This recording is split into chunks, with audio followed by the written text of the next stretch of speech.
going to air it out down the field. A catch and a touchdown. It's College Football Pick'em, presented by Harbor Jiu-Jitsu on AM 1490 Sports Betting Radio. Here's your host, Nick Kosko. It's College Football Pick'em right here on AM 1490 Sports Betting Radio. Nick Kosko with you every Saturday morning up till 9 a.m. as we get you ready for the kickoff of Week 7 now of college football, almost at the halfway point for this 2021 season. And speaking of picks, as we rightly call our show, College Football Pick'em, 22-8 on the season, if you could believe that. Another 4-1 week last week. Only Maryland didn't do us any favors, getting blown out by Ohio State. But otherwise, we had a very productive Saturday just last week. So we have another 5-pack of picks coming up later in the show.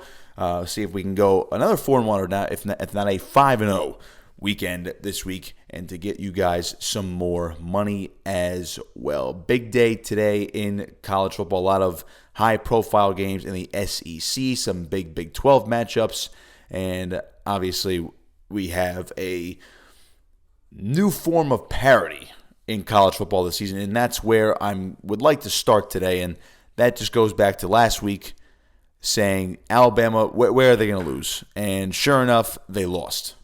Alabama did lose, if you could believe it. I couldn't. The fact that they lost Texas A&M with a backup quarterback, and this was a team in Alabama that seemed to be unstoppable, as in again, just like last season. So when they fell, I was stunned, as were a lot of people. Now, again, it wasn't at home, but it was against Texas A&M, a team that probably on paper was going to be a very tough matchup for them anyway, just like last season. But the problem was they were missing Haynes King, and Zach Calzada, their backup quarterback, was in there, and he was not inspiring any sort of confidence through his first couple of starts after the injury to King. Now, of course, with this win, A&M is now number 21 in the polls, and Bama dropped from number 1 to number 5. So not a huge drop, but if we're talking top 4, they're out of the playoffs at the moment. But, of course, it's only the AP poll. But to be frank, I mean, they're a huge road favorite again, and they end up losing 41-38. And now, I mentioned the parity a couple times over the past couple of weeks. There's a lot of parity now, because Iowa beat Penn State, so that now gives the Big Ten another top team with one loss already. So in addition to Iowa at 6-0, the only other undefeated teams in the Big Ten are Michigan and Michigan State. Now Ohio State and Penn State are above both of them at 5-1, because Ohio State's lone loss is to Oregon, and Penn State's only loss is to Iowa. But there's that parity. We would expect the Bamas, the Clemsons, the Ohio States, the Oklahomas of the world to just take that top 4 and run with it. In fact, I think that was a lot of people's predictions to start the year. And now you look at it, Georgia, Iowa, Cincinnati, and Oklahoma.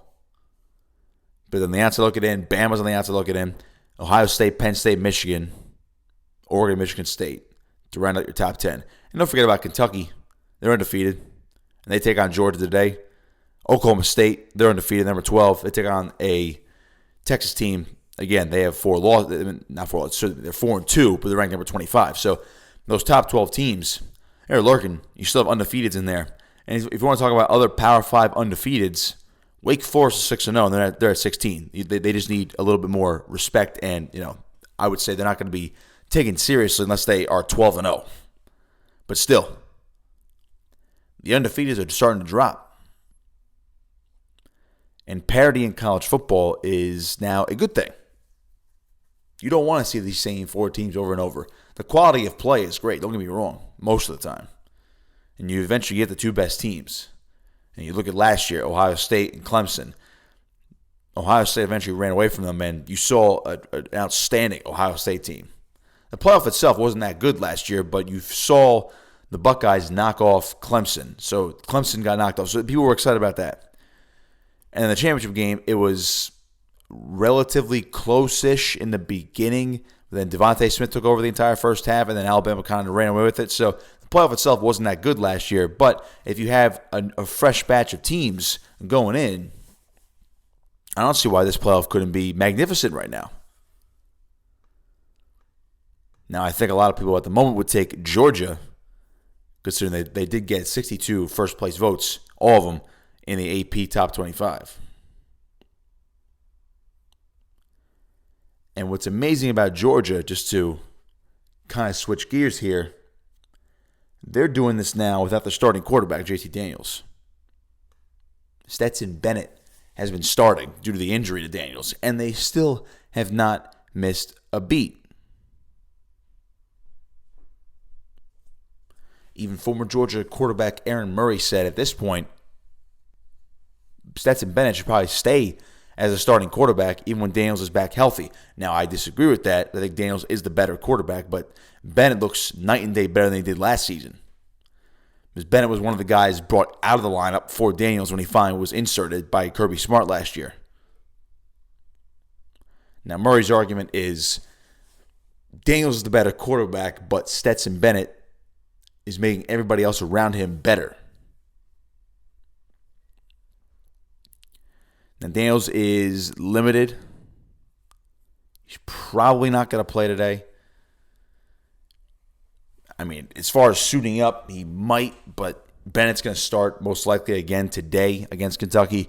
And just talking about this game as a whole, if you really want to get a wrench thrown into everybody's plans, because right now, again, we looked at the top four, and we see this parity right now. Of course, you still, I mean, Georgia, they've made the playoff before, but it's not Alabama. So Georgia's that new number one. Oklahoma's still in there after a shootout comeback victory over Texas. And we're going to dive into that, too, a little bit of reaction to that between their quarterback battle right now. But you look at this, Kentucky, number 11 against number 1. They're both 6-0. If Kentucky wins this game, they're not going to make the top four. But they'll certainly jump above Georgia and probably be around 6 or 5 or 6. And Georgia will be dropped below them. And then the whole thing gets thrown out the window. Now, could Kentucky conceivably win this game and then Georgia still makes the SEC championship game? Absolutely. Kentucky could fall off. They could lose another game. Or they could lose 2 games, I should say. Because if they win, they're 7-0. They would have to lose 2 of their last 5. And I think that's totally possible. Not including the Louisville game, of course. So essentially, they would have to lose 2 of 4 games. Is that possible? Absolutely. Because Kentucky has not been at this point before. And this just goes under the assumption that they're going to beat Georgia today, which I don't think is going to happen. But this is pivotal. I mean, if we're looking for parity, this is the game to look at. This is the game to say something crazy is going to happen, and it might happen in this Kentucky-Georgia game. Or we just see a 34-10 win by the Bulldogs, and it's the status quo going into next week. But the way these teams have shaken out so far, we're trending to Georgia being that number 1 team. And then you're going to get a Big Ten team in there, whether it's an undefeated Iowa squad, maybe Michigan or Michigan State. It's going to be one of Iowa, Ohio State, Penn State, Michigan, or Michigan State to come out of the Big Ten and go to the playoff, as long as there's 1 loss or less. And the beauty is you still have 2 teams that are undefeated right now. The Big 12 is a mystery in itself, because Oklahoma State is undefeated at 5-0, but they're 12th in the country. Oklahoma, somehow, some way, has escaped everybody and is now 6-0 on the year, and they're still number 4. So Oklahoma's still a team to beat. Texas could have thrown a wrench into those plans if they had beaten them last week. But alas, they did not. And that gives us a perfect opportunity to transition into last week's Oklahoma-Texas game, the Red River Shootout. Red River Rivalry, Red River Showdown, whatever you want to call it, whatever they call it nowadays. Now, that game last week was highlighted by a huge lead for the Texas Longhorns. And I mean 38-20 at halftime. This team was rolling. And it's like, wow. Steve Sarkisian is pushing all the right buttons. 35-17, 38-20. And then slowly but surely,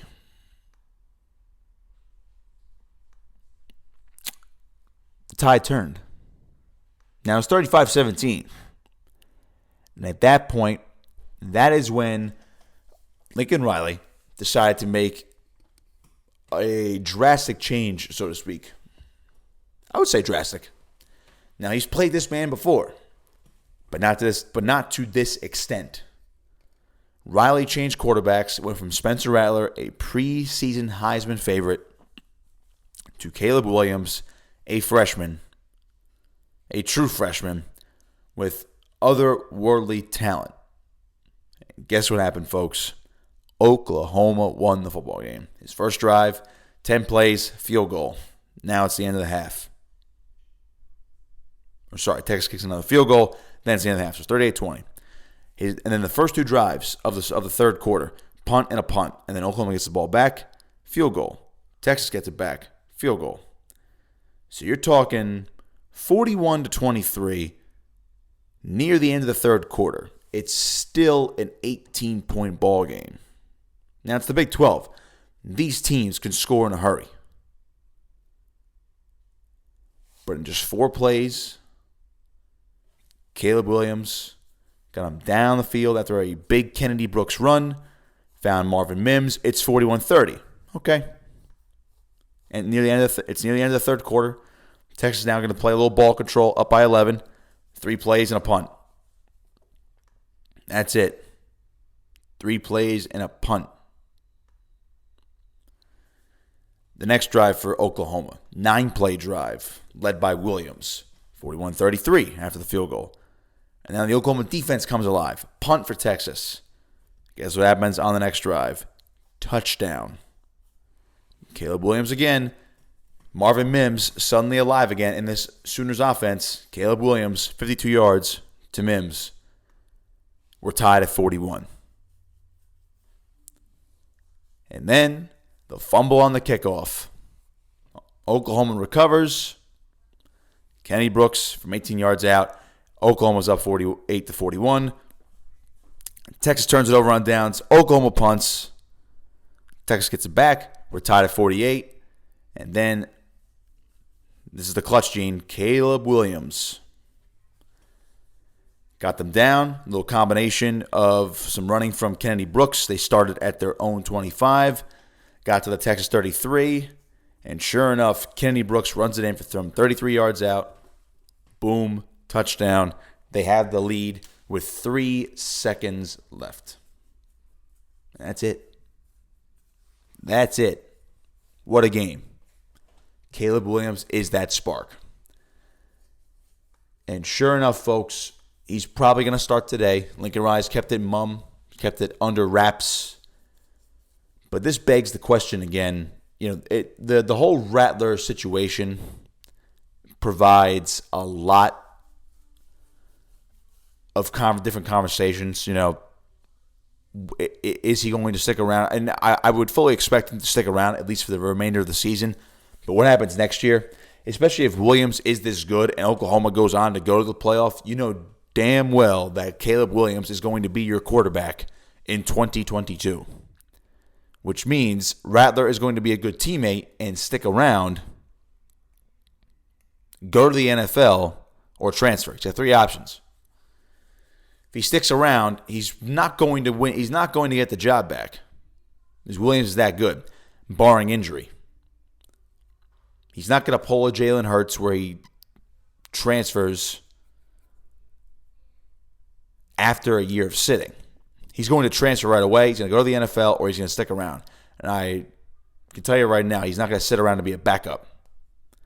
This guy was the projected Heisman winner during the preseason and a potential number 1 overall pick, if at the very least, the first quarterback taken in the 2022 NFL draft. Now, with him being benched, to me, this hurts his stock a lot because, again, there's been some impressive showings from Spencer Rattler. I was never the biggest fan of Rattler as a quarterback for Oklahoma. He's had his great games, don't get me wrong. But it just feels like he's missing something. And if you want to talk about what Oklahoma's going to do in the future, it's the Caleb Williams show, folks. That's what it is. It's the Caleb Williams show. Because he's a true freshman, he's got to play 2 more years before he can go to the NFL. And I'm not talking about Caleb Williams is going to be an NFL quarterback. He's a great college quarterback as of right now. Through the first half of his first season, he's a pretty darn good college quarterback, if not great college quarterback, if he keeps this pace up. Rattler is going to transfer. I don't think he is going to transfer in the middle of the season. He's going to wait till the end of the year, and I don't think he's going to go to the NFL. Why would you go to the NFL right now if you're Spencer Rattler? How could you go to the NFL? You just got benched. And I don't think there's enough good tape out there for NFL scouts to say, you know what, this guy is worth a high first-round pick. Then maybe a second-round pick, someone will take a chance on him. Sure, that's fine. But if you're Rattler and you're making all this money through your NIL deals anyway, why would you go out trying to make the NFL when your stock is low? His stock is dropping. And that's another thing. I mentioned there's a couple different angles to this story. And to him getting benched, the NIL deals, this guy was getting 6 figures. Correct me if I'm wrong. He was getting 6 figures from his sponsorship deals, through his name, image, and likeness. How much does that hurt those companies right now in those marketing deals? His stock went down with the benching. He's not getting back in. Now, granted, he came back in the Texas game and threw a key 2-point conversion. Sure, that's fine. But he's done. He's done here. Barring injury to Caleb Williams right now, he's done. Rattler is done here, and he's going to go somewhere else. He has to go somewhere else. Where he's going to go, I have no idea. I have no idea where he could go, because it's just so fresh right now. Now, Lincoln Riley has said that he expects them both to be here, especially Rattler. But he has no chance to win this job back this season.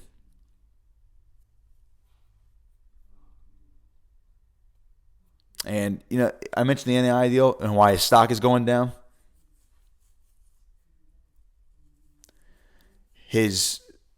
One of his partners actually spoke out. And this is interesting. Just to give you a little context as to the stock going down. Fowler Automotive Group, they actually gave Rattler a pair of cars as part of an endorsement deal. But the company's president actually spoke out about Rattler getting benched. And I'll read this verbatim. Quote, whether Rattler starts or doesn't start, the truth is we didn't go into the partnership just for a return on investment. I hate that he's having to go through this type of scrutiny as a student athlete, but I certainly understand. I assume he does too. At the end of the day, it is a form of free advertising. My company hasn't done anything wrong. Spencer hasn't done anything wrong. There will be people that know our company. So there you go. They're fine with it. And to be honest, they're probably getting their return on investment as well, because you had a big-name, high-profile college athlete endorse your automotive group. It's like you said, it's a form of free advertising. He still has the cars, and the company got a lot of attention. But are there going to be more? Who knows? Wherever he goes next, there might be less. He might just have to focus on trying to make the NFL at that point. Now, the kid is from Arizona. So could he go to someplace like Arizona State? With Jaden Daniels still there? I don't know. I truly have no idea where he's going to go. It's going to be another Power 5 school. He's talented. Don't get me wrong. He's very talented. The problem is, I personally was never that big of a fan of him, but he's not getting this job back. And Oklahoma might be better off without him, especially with Caleb Williams in the lineup, and this could make Oklahoma a much more dangerous team when it comes to running the table in the Big 12 and making the college football playoff. Because Rattler had a slow start last year too. He eventually picked it up. But they still missed out on the playoff. They won the Big 12, but they missed out on the playoff. Finished strong. Caleb Williams is the answer right now, at least for the next year or two. Rattler is gone, just not yet. You have to wait to the end of the year. You hate to criticize a college athlete like that, but he's gone. He didn't do enough to keep his job, and he hurt his stock. So if I'm Rattler, I stick around one more year at a different school, try to up my NFL stock because it is going down right now. But unfortunately for him, Oklahoma is better off. All right, we'll step aside and take a quick break. On the other side, we'll take a look at some of the other games that we're not picking, but that are on the Week 7 docket as well. Talk some other college football news and notes as well. Then we get into our 5 picks later in the show, so keep it locked here. Don't go away. It's College Football Pick'em right here on AM 1490, Sports Betting Radio. Betting college football?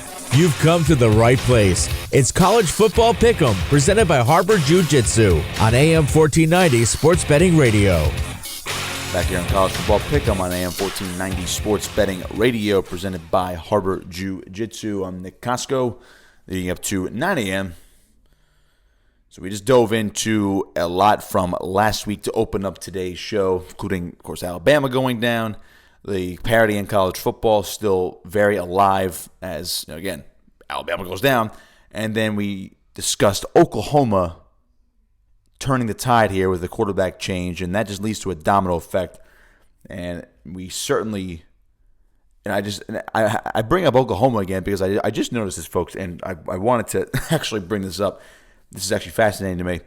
I mentioned a lot of Heisman Trophy odds last week, and again, I brought up Oklahoma again for a reason, as we just mentioned how Caleb Williams replaced Spencer Rattler, and I don't see how Rattler gets his job back. Here are the Heisman Trophy odds, by the way, after last week. After last weekend's games, there's a top 10. Guess who's still on the list? Spencer Rattler. These are Caesar Sportsbook's odds for the Heisman Trophy after Week 6. Spencer Rattler is still on this list. Plus 6,000, gets the same amount of love as JT Daniels over at Georgia, who's missed the past couple of games due to injury. So I think Daniels may be wiped out of the conversation as well. But it's actually amazing to me, those two guys are still on there instead of some other guys. But then again, I do think this race is starting to shrink a little bit. Probably to these top 8. So after Rattler and Daniels at plus 6,000, which again, I can't believe they're both still on. Brian Robinson Jr., the Alabama running back, is at plus 5,000. Now, he's been a monster this year. Make no mistake about it. Yeah, Bryce Young, great quarterback. Still technically a freshman because last year's a free year, but Brian Robinson Jr., oh my God. I mean, Alabama is literally, and again, it just goes to show you how, it begs you to ask the question, how in the world did they lose last week when you have this type of talent on this roster? It's an NFL roster year in and year out with the skill guys especially. And then you get the big uglies up front and on defense as well. Robinson this year has 526 yards off 97 carries, 5.4 yards a carry, and 6 touchdowns. He's been magnificent. Absolutely magnificent. He's their go-to guy this year. They just breed running backs and wide receivers and now quarterbacks on offense. It's amazing. In addition to breeding linemen, defensive linemen, linebackers, defensive backs, you name it. He's at plus 5,000. But there are a few running backs ahead of him, such as Trevion Henderson for Ohio State. He's at plus 4,000. Now, he's been a one-man wrecking crew as well on this Ohio State offense, which has been tremendous this year as well. And now it is really starting to pick up. C.J. Stroud is, I would say, really lighting it up now. After missing one game, and now he's been quote unquote back. Lit up Rutgers, lit up Maryland. Now again, not the biggest world beaters of the Big Ten, but they were unstoppable against those two teams. Stroud is on this list. We'll get to him. So ahead of or tied with Trevion Henderson is Pittsburgh quarterback Kenny Pickett at plus 4,000. He's got 19 touchdowns and only one pick this year. He's approaching 2,000 yards. I mean, I'm glad he's finally getting some love. He's a little outside the top 5 right now. Kenneth Walker, Michigan State running back, leading rusher in the country. This guy is crazy. And if you've heard me on our good buddy Rich's show, Rich Quinones, on Back Your Play, on our regular spot on Thursdays at 4:30, 4:20, 4:30, I love Kenneth Walker. I saw him in person last week too. When I went back up to my alma mater, Rutgers, as a fan, and saw Michigan State run up and down the field against them. Now, granted, close game at halftime, folks. Close game at halftime. Kenneth Walker is unbelievable. They could not stop him, and he had an epic 94-yard touchdown run in that game as well, where he broke about 10 tackles. And the guy is virtually unstoppable. He's just under 1,000 yards for the season. He is running away with the rushing lead right now. I believe he's approaching maybe a 200-yard lead in the country. I'll give you his actual stat line here. 913 yards off 129 carries, so he's averaging 7 yards a pop. He's got 9 touchdowns on the ground. And his Heisman odds are actually tied with another quarterback at plus 1,500, Desmond Ridder at Cincinnati. Now, Ritter's been fantastic. He's leading the number 3 team in the country right now, so he deserves to be in there. He's a dual threat. Gotta love him. And also at plus 1,500, Bijan Robinson. He's the top running back right now, according to these odds. Bijan Robinson over at Texas. Again, Casey Thompson, I'm glad he's in the he's at the starting quarterback position now for Texas, but Bijan Robinson is carrying that offense. He's also a one-man wrecking crew. He's unbelievable. And now we get to the top 3. CJ Stroud, plus 1,000, Ohio State quarterback. And everyone was criticizing him earlier in the year because he wasn't Justin Fields, and they lost to Oregon earlier in the year. But it's like, folks, take a break. That was over 3 different games. I knew Stroud was going to be the starter the entire time. Based on how he plays, his style of play, it's so similar to Fields. How could you not start him? And he was putting up huge numbers. It's like, how can you really complain about that? Okay, but don't forget, these are the first games he's ever played, and now he's picking it up. Matt Corral's at number 2 at plus 200 from Ole Miss, their quarterback, dual threat actually, and the number 1 right now is Bryce Young from Alabama, their quarterback, at plus 180. So they're starting to tighten up at the top between those two, Young and Corral.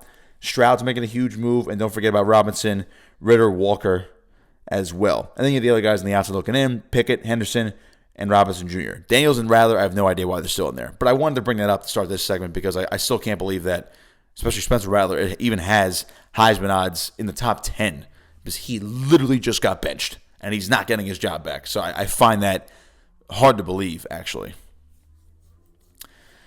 All right, let's take a look around. Let's kind of switch gears a little bit. And I mentioned the parity before. Iowa is very interesting. I didn't talk enough about Iowa during our first segment this morning. Kirk Ferentz is a fascinating character. After that win against Penn State, he actually did say, this is just a few days ago, earlier in the week. I believe this was on Wednesday. Ferentz actually said Iowa now has a target on their back after the win over Penn State. Now, I can't tell if this is actually genius to say this out loud or it's stupid, for lack of a better term, to say this out loud. Now, you're always humble in victory and gracious in defeat. It's the way you should be. They edged Penn State, and I think a lot of people that were watching that game, me included, Sean Clifford, if he plays the entire time for Penn State, they probably win that football game. But for people making that argument as to why Iowa shouldn't still be the best team in the Big Ten or why they shouldn't be number 2, it's like, did you watch the rest of the game? Iowa still won the football game. Yes, they had to put in a young quarterback and Clifford was out. But do you realize Iowa still won the football game and they gave Penn State a loss? Penn State lost. They are 5-1, folks. Iowa is 6-0, the number 2 in the country. It's based on the results on the field, not what would have happened if X guy was still in the game. And who knows? Even if Clifford wasn't, again, they built up a big lead, don't get me wrong. But if Clifford's still in that game, who's to say Iowa still can't come back and win that football game? Don't forget, they were playing at home at Kinnick Stadium, a distinct home field advantage. But Ferentz basically alluded to that they had a target on their back. It's the way he phrased it, and I'll give you the first half. It was a long quote, but I'll give you the first half of the quote verbatim here. I do have it written down. It's an interesting set of words here from Ferentz, because I mentioned how he said that he's saying that there's a target on their back because they are the number 2 team in the country. And yeah, I mean, while he's right, I can't quite tell if he's genius for doing it, for saying we do have a target on our back, we have to be ready, and he's letting his team know that in public, or he's gloating about his team like, yeah, we have a target on our back because we're the number 2 team in the country. This is how good we are this year. Here's what he said. I don't know that we've had that conversation in real deep because it's been kind of week to week. But it's part of the thing and part of the territory. If you do have success, there's going to be more attention, and I think they understand that and get the concept that really what it all gets back to is just trying to do your best to get ready during the course of the week and then being ready to go at kickoff, and anything can happen. So last week was really the first week where it became a little bit of that circus atmosphere, and if we do have success down the road, that will increase, and we'll have to deal with it and learn to deal with it, but it still gets down to the game. I'll end the quote there.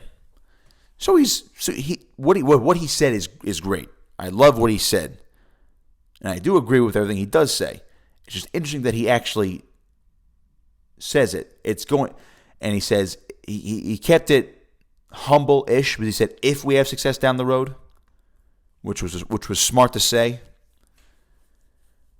But I'm thinking to myself, what does this mean exactly in terms of Iowa and their fascinating season so far, 6-0? Is this how they avoid getting too high on themselves? They take on Purdue today at 3:30. If you look at the remainder of their schedule, they do not play anybody else from the Big Ten East.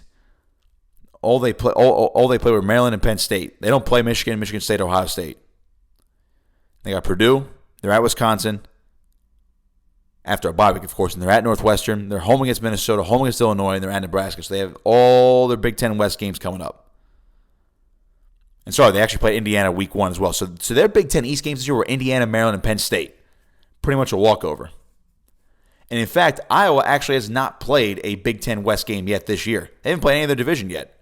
All that's coming now over the next 6 games. Those are all their division games. The 3 Big Ten games they played were teams from the East. So here's the true test. And you've already beaten Penn State. You cannot get too high on yourselves. That's what Ferentz is saying. It's just interesting to say, when he's asked about it, he's basically saying, yeah, our team is this good, but we have to stay humble, which I like. And again, I'm still weighing to see, the way he phrased it, as I kind of think out loud here, folks, that's what you want from these big teams. It's Saban-ish.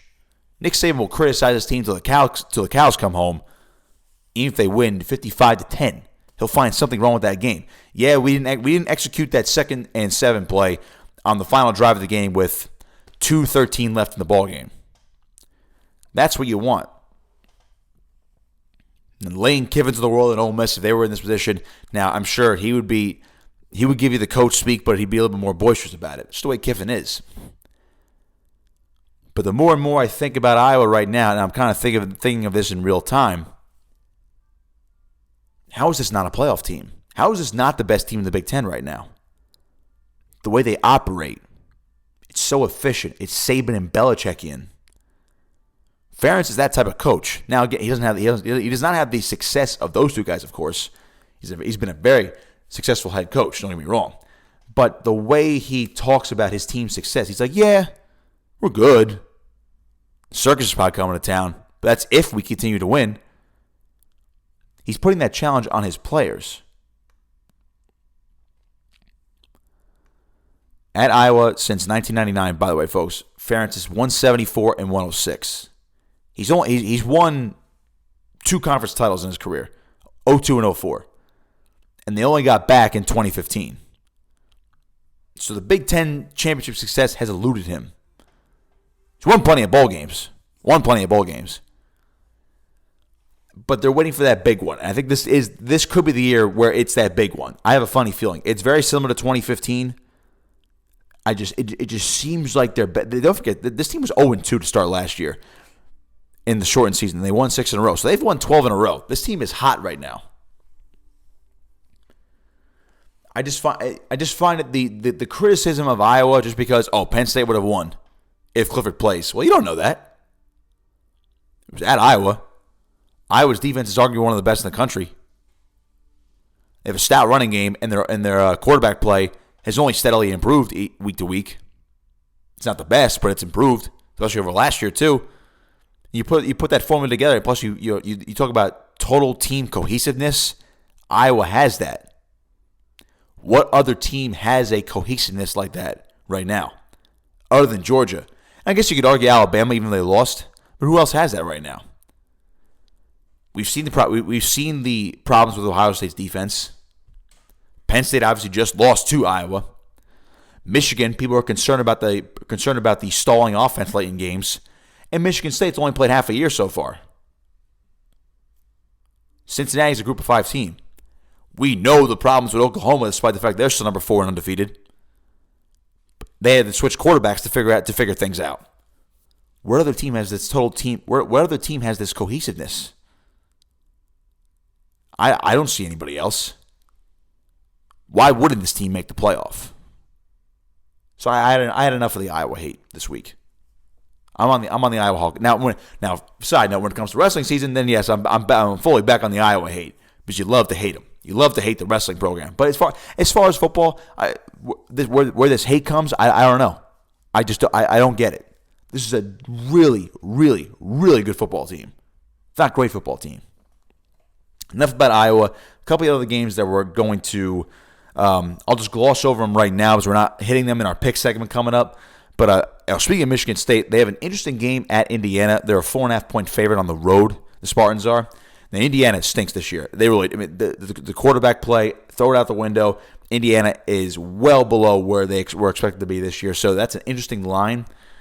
I still think Michigan State's going to win that game outright.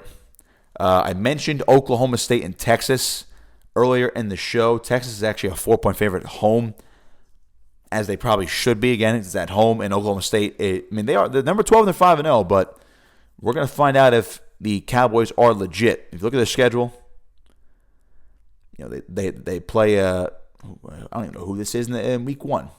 Missouri State, 23-16. Oof. They beat Tulsa by 5 points. They beat Boise State by a point. Kansas State only by 11, and they beat Baylor by 10. So they beat 2 previously ranked Big 12 opponents the past 2 weeks. So they're starting to pick it up now. But if they can't contain Bijan Robinson, it could be a long day for the Cowboys. What else do we have? We have this game, Florida LSU. We did not pick this game, but this is interesting because this could be the end of Ed Orgeron. Florida is an 11.5-point favorite on the road. Yes, I'm talking about going to Tiger Stadium in Baton Rouge. They're a double-digit favorite. Can you believe that? Double-digit favorite on the road at LSU. If that doesn't spell impending doom for Ed Orgeron, again, this was the shoe game last year. Remember when Marco Wilson tossed the shoe, it cost him a penalty, and LSU got the penalty yards, ended up going on that game-winning drive. Florida's out for revenge. They're only number 20 this year because they're 4-2. They have 2 losses. They lost a close one to Alabama, then they got edged by Kentucky. Otherwise, they'd probably still be top 15, if not close to top 10. Florida by a lot in my mind for this one.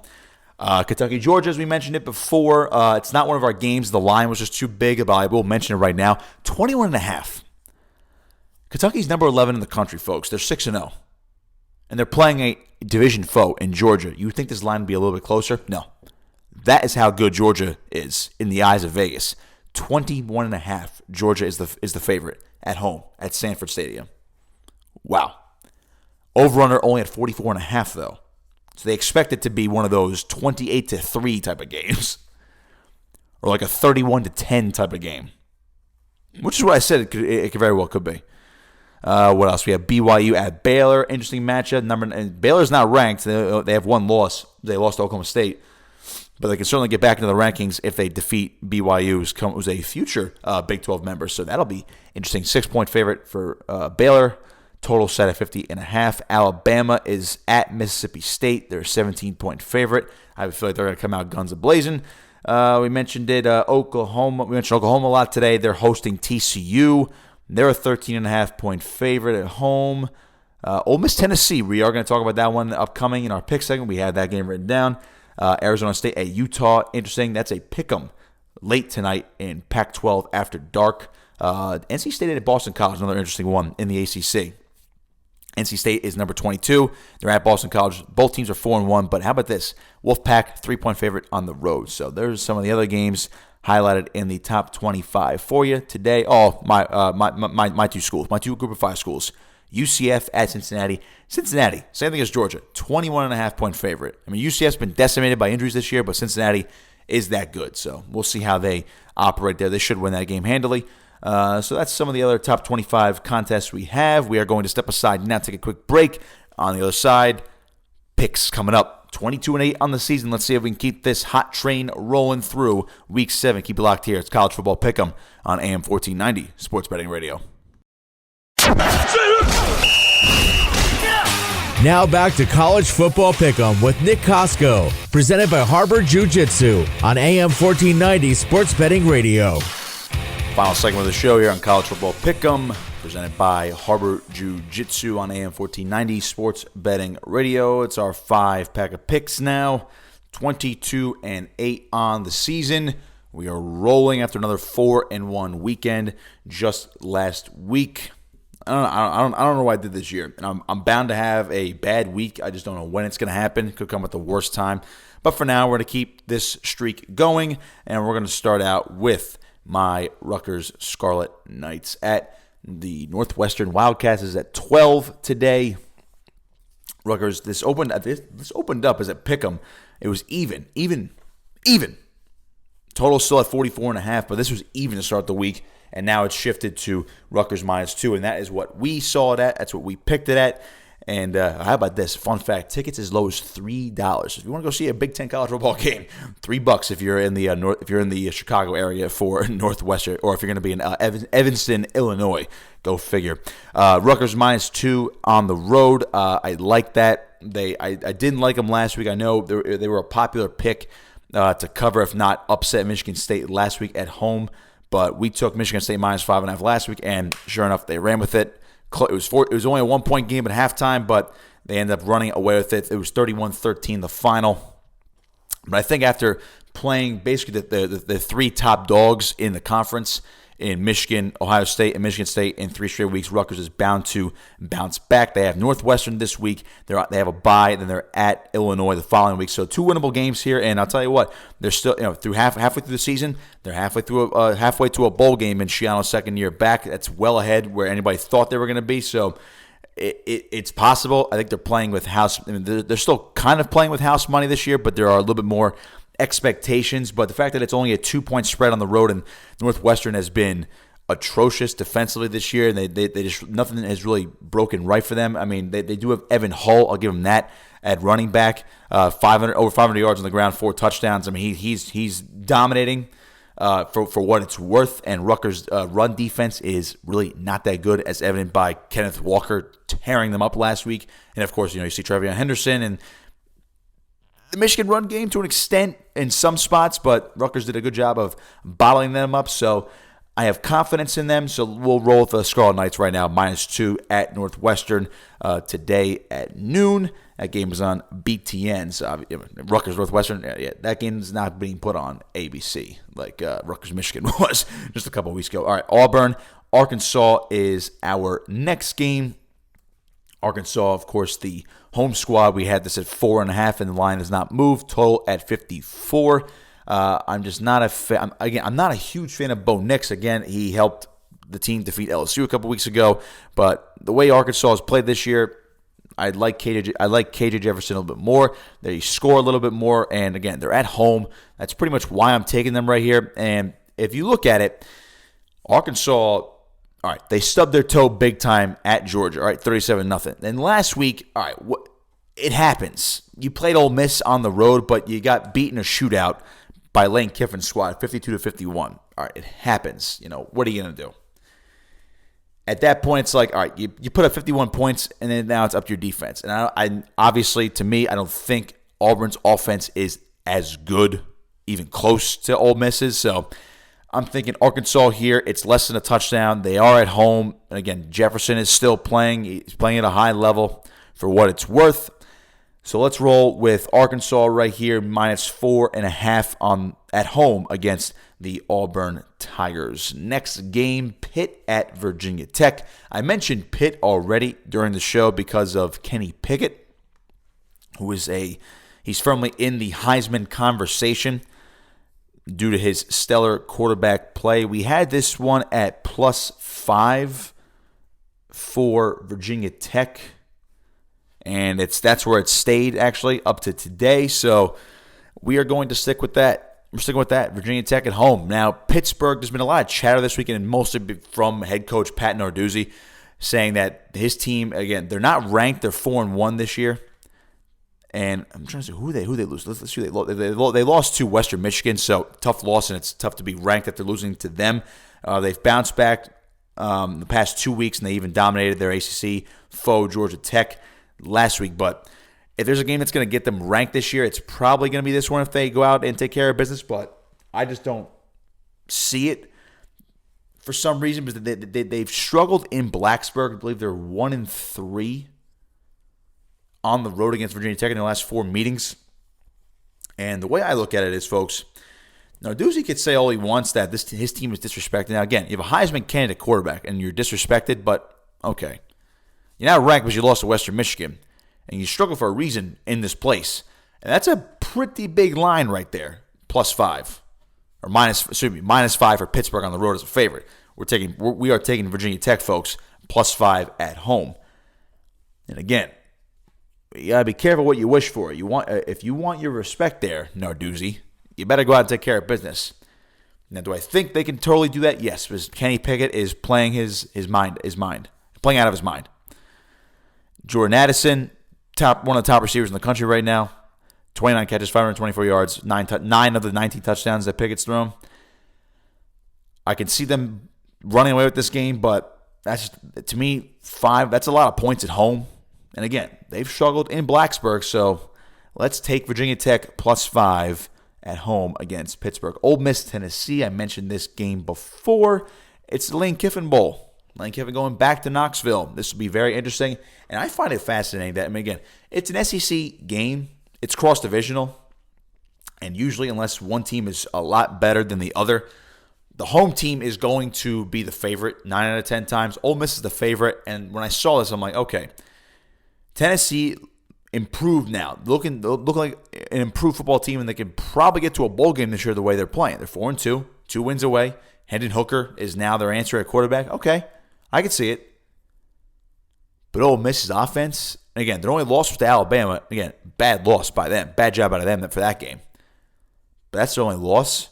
They're 13th in the country. And, all right, they're a road favorite. They're only 2.5. It stayed like that, folks. The total, by the way, is 83.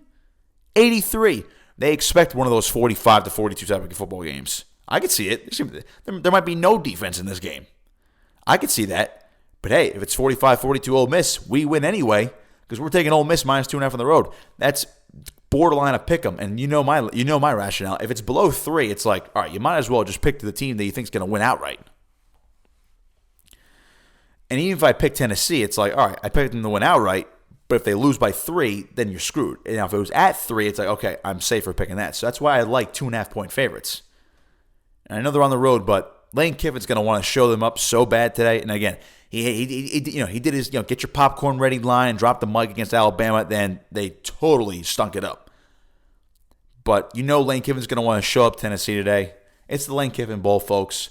We're going to roll with Ole Miss -2.5 in this one on the road. All right, final game, UCLA and Washington. Our early season darling, UCLA and good old Chip Kelly.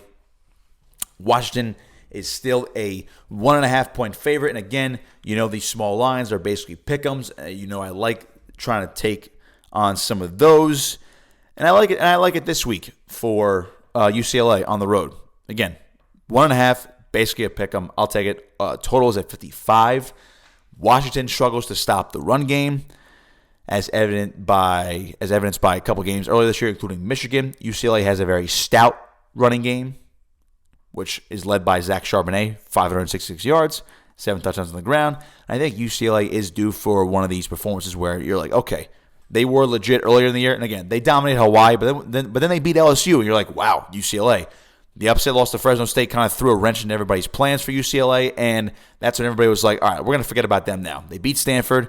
All right, you're 3-1, but they lost to Arizona State a couple weeks ago, and you're like, we went too early, and we went way in, too far in with UCLA way too early. Came back, beat Arizona last week on the road. All right, road game, kind of. I'll give them a little bit of an impressive victory there. They're at Washington tonight. They host Oregon next week. Then they're at Utah, have a bye week, home against Colorado, at USC, and then they host Cal actually to end the season. So I still like UCLA. I'm still a fan of them. And the fact that this is, again, practically a pick 'em on the road, I will go with the Bruins and Chip Kelly to bounce back. I would expect a heavy dose of Charbonnet in the run game, and if Dorian Thompson-Robinson does not turn the ball over, and he's been very good about that lately. He's only thrown 2 picks this year, so he's been a very efficient quarterback. He just needs to get that completion percentage up a little bit as well. But I would still expect a heavy dose of Charbonnet and running back Britton Brown. How about this? Britton Brown and Dorian Thompson-Robinson. So Brown's a running back, and of course Robinson is the quarterback. They both have 70 carries each. But if you look at their actual running backs, Charbonnet and Brown, both averaging over 6 yards a pop. I would expect a heavy dose of those 3 guys running a lot, and maybe far less passes from Thompson-Robinson tonight as well. All right, quick recap. Rutgers -2, Arkansas -4.5, Virginia Tech +5, Ole Miss -2.5, and UCLA +1.5 are our picks for this epic Week 7 in college football. That's going to do it for me. We'll see you next week. Enjoy the day, folks. You've been listening to College Football Pick'em right here on AM 1490 Sports Betting Radio.